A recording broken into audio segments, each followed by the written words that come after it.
Hi, welcome to Chris Cook for You Too. Have I got a great recipe for you today? Okay, today I'm going to be showing a recipe that's going to be part of my dinner tonight. So let's get started. The ingredients that you're going to need to prepare this recipe is going to be onion powder, garlic powder, paprika. I think this one is smoked paprika. Yeah, it is. But you can use regular paprika. And Big Mo. Big Mo is a barbecue rub or rib rub that I use. This is bought on Amazon. You can, I think Walmart sells it as well. You can get it, or you can just do without and use your own seasonings if that's what you prefer. I want a backyard flavor to this or a cook-out flavor to this, so I'm going to put some liquid smoke down on it.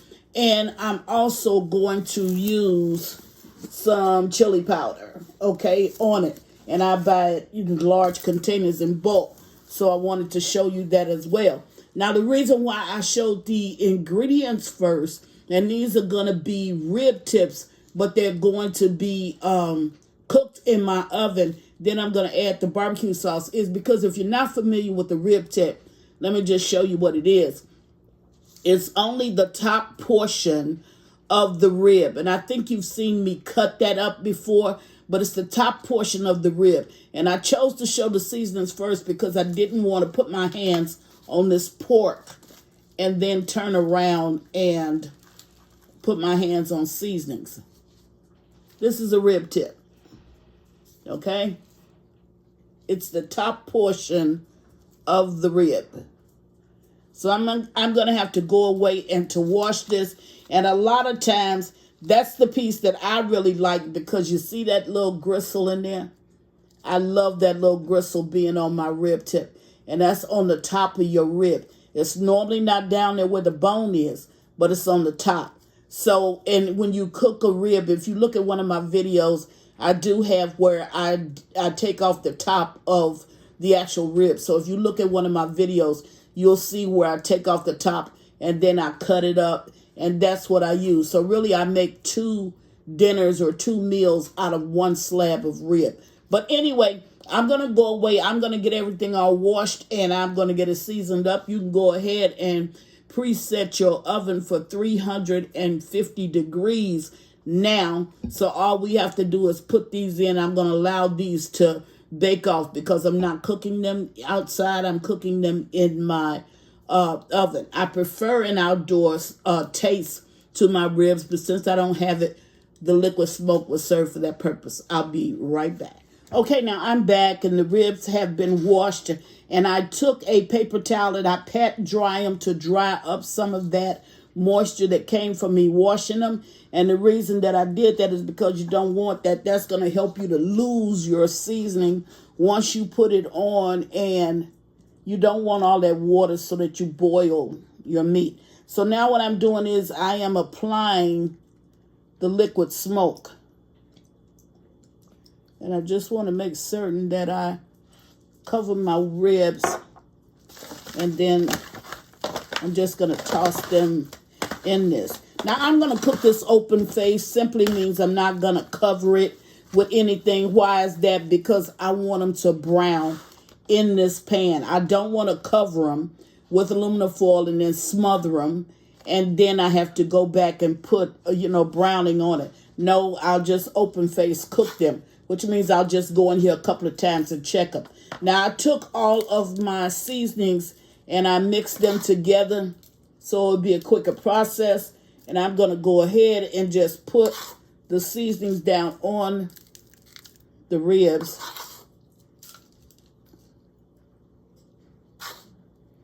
And the one thing that Big most seasonings has is it has a little bit of brown sugar in it.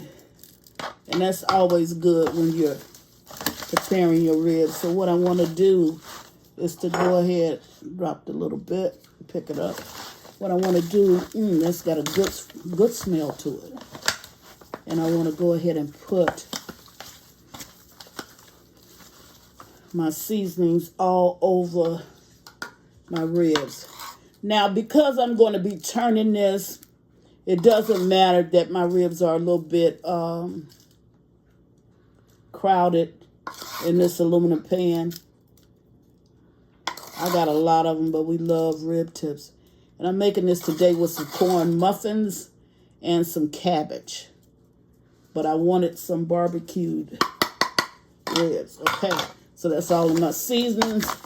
I'm going to toss it one more time. We've already set our oven at 350 degrees. So I'm going to put this in there for roughly 2 hours. I will check on it probably at 30-minute increments. I'll go ahead and check it. Make sure that it's cooking up good. If there's any oils on it from the fats that's on the rib tips, I'll pour that off at that time. I'll allow you to see me when I check it, so you'll know exactly how it's going to be done. It smells like it's already cooked. I mean, it really smells good. And you know that smell that you get, especially if you have an open pit barbecue grill, that smell that you get that comes from the ribs, I'm telling you. And man, you know, you can smell mine all the way down the block. And my uncle taught me a little secret. He said, whenever you, like if you throw, I like a charcoal grill, so if you're going to put any kind of water on your charcoal grill that you put over your ribs just to decrease the flame and also to just keep the ribs from drying out while they're on the grill, add just a cap full of vinegar to it, and you will smell your ribs. Add the cap full of vinegar to your water bottle, and you will smell your ribs for 2-3 blocks. And I mean, everybody will want ribs because they will smell just that good. Okay, this is ready. I'm going to go ahead and put this in the oven. Like I said, I'm going to cook it open face, which means I will not cover it. I'll bring you back after 30, maybe 45 minutes, and I'll toss it with a spatula one time, see if it's any kind of liquids down in of it, get rid of that, and then we'll continue with the cooking process. I'll be back in about 30 to 45 minutes. Be right back. Okay, we're about 45 minutes in, and I just wanted to show you what this looks like and see how it's browned. That's the way I wanted it to do. Now I'm going to flip it because you got a little bit of liquids down over in here. Not a lot, see, but you have some in here. So I'm going to take those liquids and I'm going to pour it off. But I have cabbage with my, whenever I'm doing inside cooking with rib tips, I do have it with cabbage most of the time. I'm going to take that juice, see that juice right there, and I'm going to spoon it over my cabbage because that's going to make my cabbage taste even that much better. And I want you to see how they brown. Look at this one. See how it browned before I flipped it? Now I'm going to let it brown on this side, and then when I come back, I'm going to glaze it with some sauce, and I'm going to put it right back in. Okay, I'm going to pour that liquid off, and I'll bring you back in about another 45 minutes. This should be ready. Be right back. Okay, now I'm right back, and I'll just show them to you. Just me closing my stove without actually pushing that up. Okay, now the ribs they're done, and see how they were able to brown. Okay, see, you got all those that are brown on top, and the ones that are up underneath, they are brown. And as you can see, some of my bones have started to fall off. So it's at this point that I got a little bit of oil down there, but it's not enough for me to actually take out. So I'm not going to worry about it. But what I am going to do is I'm going to lightly glaze the top of these, and I'm going to put them back in the oven for like about 5-6 minutes. Then I'm going to take them out, and I'm going to heavy glaze them. This is just so this can get like a little hint of the barbecue sauce and it can seep in. And then when I bring them back, I'll show you that, and I'm going to heavy glaze them. Now, if you need the recipe for the sauce, I do have one that's listed on my website. So all you have to do is go to, I think it says barbecue sauce or something like that, and you can get that recipe and then do it. So I'm going to sit here and do this Once I get this done, I'm going to put it in for 5-6 minutes. Then I'm going to bring it back out and heavy glaze it. And when I heavy glaze it, I'm going to let it finish cooking, and then I will show you the finished product. So I'll be right back. Okay, now I'm back, and I'm going to go ahead and finish out the plate. The reason why I put that first coat of sauce on the ribs is because I wanted the barbecue sauce to seep in the ribs and not just be on the ribs. So I put that first coat so it would harden a little bit, and then I put the second coat. You don't have to do it that way. You can just go ahead and do yours all in one coat if that's what you choose to do, but that's the way I wanted to do. Now I'm showing you my dinner because today I'm having cabbage, as I told you. So here's my cabbage, and of course I got bacon and onion in my cabbage, which is the way that I cook it. And I put a little bit of the juice that was in the ribs. Remember, I took some of that and I put in. And then I have corn muffins, which are right here. So put 2 of them on. I'm going to sit that plate over there for a minute while I take these ribs out of the oven, because I was still allowing them to go ahead and glaze. I told you it would be like about 5 minutes. So I'm going to take these out. And it's hot. There they are. That's what Chris is making today.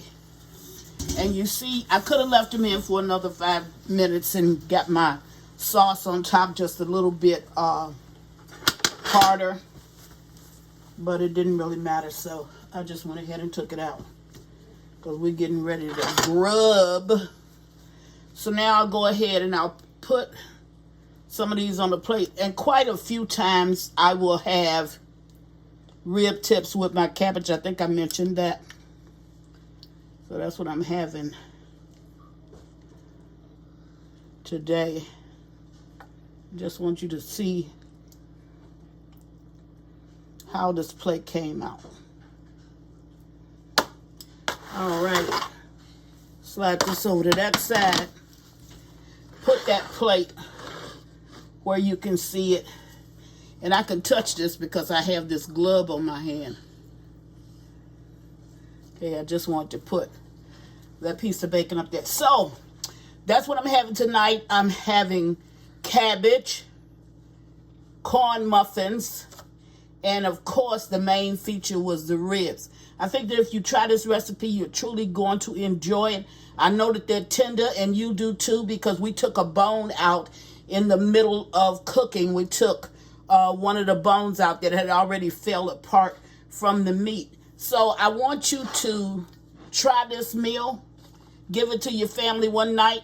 That's what I'm having for dinner tonight. And as always, thank you for watching. Chris Cook for you too. Bye.